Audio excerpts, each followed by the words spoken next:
Bonjour et bienvenue dans notre émission Sagesse bouddhiste. Reconnaître et voir clairement ce que nous faisons à chaque instant, en bien ou en mal autour de nous, est une pratique bouddhiste particulièrement importante dans la tradition zen.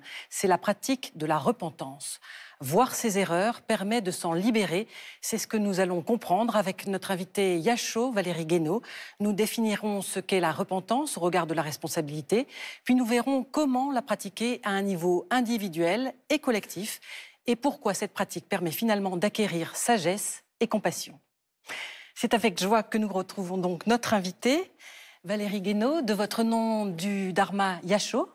Bonjour. Bonjour. Alors, vous êtes nonne zen.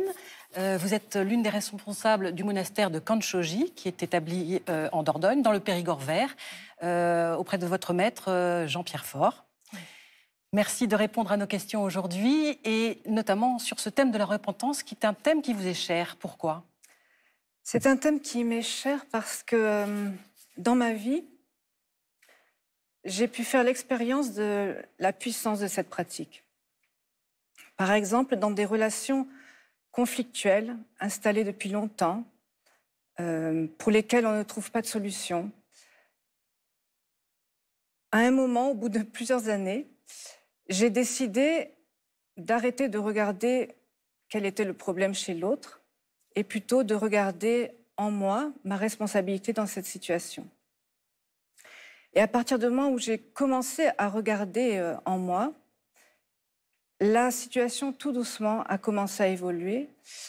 Elle a à la fin complètement changé et on est devenus aujourd'hui de très bons amis. Et j'ai pu faire cette expérience à plusieurs reprises dans ma vie. Et puis lors d'un séjour au Japon, j'ai participé à une grande cérémonie de la repentance au temple de Eiheiji, donc le temple fondé par Maître Dogen. Et là, ça a été très très fort et j'ai compris, alors compris pas intellectuellement, compris profondément, corps et esprit, à quel point le moi pouvait être douloureux, autant pour moi que pour les autres. Et forte de cet éveil, on peut dire, je suis allée rencontrer un grand maître, donc le maître de mon maître, Minamizawa Roshi, qui est actuellement l'abbé de Eiheiji. Et je lui ai posé la question, je dis, bon, voilà, j'ai fait ce diagnostic, mais maintenant, parce que je ne me sentais pas du tout libérée de ce moi. Et il m'a répondu, asseyez-vous en zazen, revenez à une paix profonde. Il m'a répondu une infinité de causes et conditions, ce qui voulait dire n'ayez pas de culpabilité. Et puis, dans chaque activité de la vie quotidienne, pratiquez corps et esprit en unité. Alors, on va s'intéresser un petit peu à la définition du mot repentance, parce que c'est un mot qui est issu de la culture judéo-chrétienne. Que mettons derrière ce mot, derrière cette notion, dans le bouddhisme ? Oui. Dans le bouddhisme, c'est seulement voir. Donc, voir l'infinité de nos petits dysfonctionnements. Nos grosses erreurs, c'est assez facile de les voir. Et si nous, on ne les voit pas, on nous les pointe. Mais il y a une infinité de petits dysfonctionnements qu'on ne voit pas et qui, cependant, ensemencent notre conscience. Et donc, la repentance bouddhiste, c'est voir cette infinité de petits dysfonctionnements et qui sont nourris par les trois poisons décrits par le Bouddha, hein, donc l'ignorance, l'avidité et l'aversion. Les voir, mais sans faire de commentaires et surtout sans culpabilité. Les voir pour ne pas les suivre, pour s'en libérer. Alors, culpabilité, vous prononcez le mot, qu'est-ce que ça veut dire pour le bouddhisme ? Alors, le grand maître Enno disait « La culpabilité est un obstacle à l'éveil », dans le sens où cette culpabilité peut occuper une partie de notre psychisme et du coup complètement diminuer nos capacités à cette unité, voyez, et à répondre à la situation. Alors, à côté de la culpabilité, la notion de culpabilité, on peut avoir aussi la notion de responsabilité. Dans le bouddhisme, qu'est-ce qu'elle signifie? Oui, alors la responsabilité, par contre, est très présente, est importante. Nous sommes responsables de voir. De voir, donc, toutes ces pulsions d'avidité, d'aversion qui apparaissent à notre conscience, et de les voir autant que possible dans l'instant pour ne pas les suivre. Et à ce moment-là, notre vie peut devenir bénéfique pour les autres. Et aussi, par cette pratique, quand on réussit par nous-mêmes cette pratique, on donne l'exemple et on peut l'enseigner quelque part aux autres et on peut aider l'humanité à évoluer sur ce chemin. Alors, Yasho, Valérie Guénaud, on va s'intéresser un petit peu à la façon dont on peut pratiquer cette repentance. Comment s'y prendre pour voir justement ce dont vous parlez, ces petits dysfonctionnements du quotidien, si on peut donner des exemples? Alors, notre pratique racine dans le zen, c'est zazen. Comme me disait Minamizawa Roshi, asseyez-vous. Asseyez-vous pour retrouver donc cette paix profonde, cette unité avec la réalité, avec ce qui est, et se sentir centré.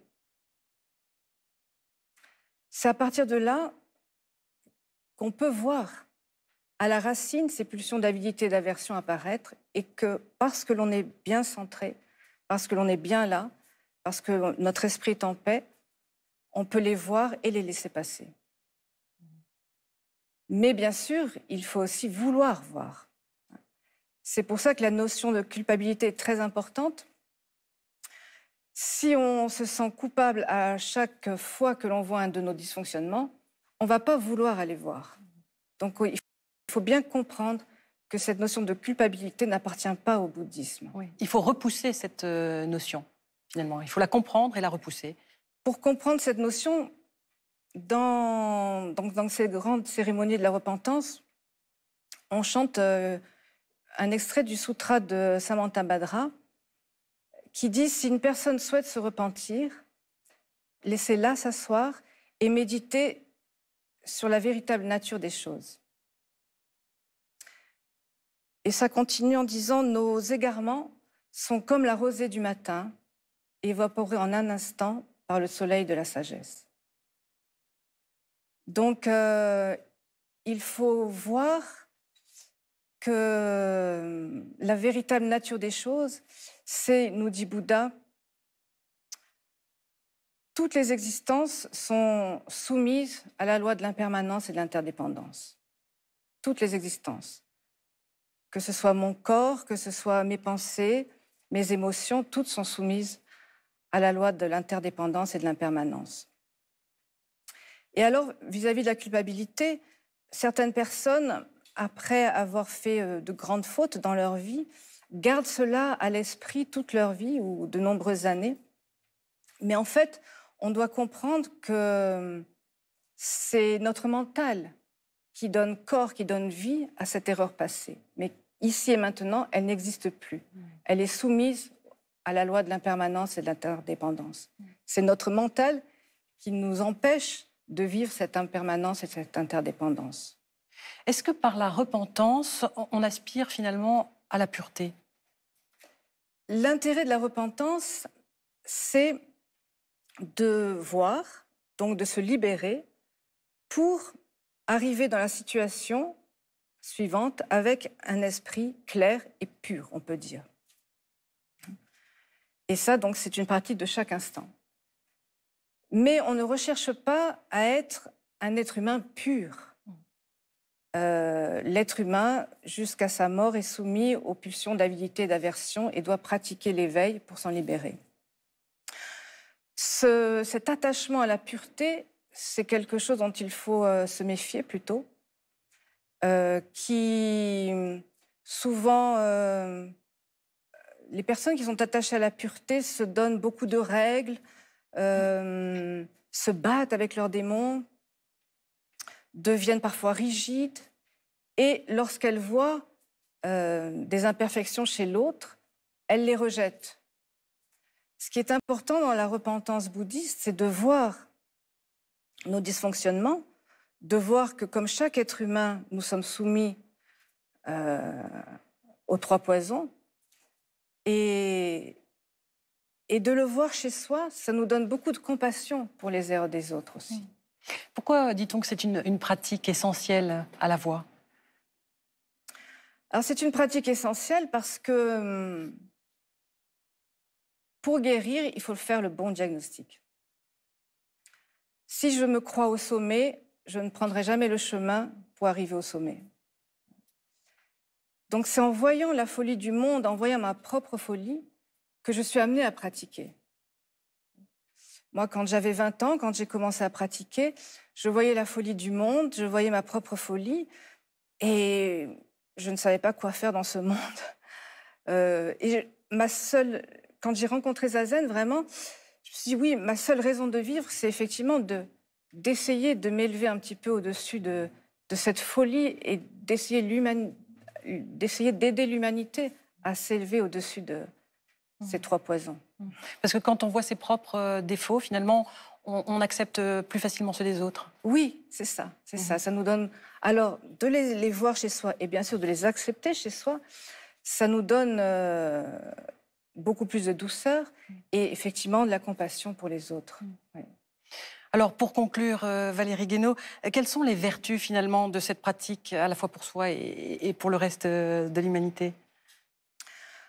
Alors, par exemple, pour soi, moi, quand à un moment je m'éveille à un dysfonctionnement, à un aspect de mon karma, parfois ça se fait dans la douleur, mais quand je le vois, là, je me sens libérée. Je me sens libérée, pour moi, c'est une pratique libératoire parce que ça me donne de l'espoir pour l'avenir. Ça me donne l'espoir de pouvoir fonctionner mieux à l'avenir. Et au niveau plus collectif, si dans une situation difficile, je vois ma responsabilité, plutôt que toujours accuser les conditions extérieures, accuser l'autre, si j'accepte de juste voir ce qui me revient et d'essayer de changer ce qui me revient pour aller dans une meilleure direction, à ce moment-là, si je réussis cette pratique, je peux montrer l'exemple à mes semblables, à mes frères et sœurs, et de proche en proche, l'humanité peut avancer dans cette direction. Et je dirais que cette repentance, c'est vraiment la pratique de l'être humain responsable, faiseur de paix. Il y a bien une notion de paix. Ce sera le mot de la fin, Valérie Guénaud. Merci infiniment d'avoir répondu à nos questions. Merci. Pour poursuivre cette émission, voici quelques propositions de lecture en rapport avec le thème de l'émission. Tout d'abord, Regard sur le Dharma de Gérard Pillet, édition Kanjizai. L'ouvrage écrit par un disciple de Maître Deshimaru rassemble des articles et des réflexions sur les thèmes essentiels du Dharma, comme le sens de la vie, la repentance dont nous avons parlé et bien sûr la pratique de la voix. Sagesse du cœur, également de Gérard Pillet, édition Kanjizai. Ce livre nous apprend que si l'éducation du cœur est inexistante dans notre société, elle peut s'apprendre grâce aux enseignements du bouddhisme et notamment la pratique de l'ouverture du cœur. Et puis, Essai sur le bouddhisme zen de Daisetsu Taitero Suzuki, édition Albin Michel. Un immense travail de synthèse où est présentée ici la voie du zen comme une discipline entière menant à la liberté intérieure, où l'on apprend à la fois la maîtrise des énergies du corps et le dépassement des cadres mentaux. Voilà, c'est la fin de notre émission. Merci à tous de l'avoir suivie. Vous pouvez la retrouver durant un mois sur France.tv. Très bonne journée à tous et à la semaine prochaine. Merci.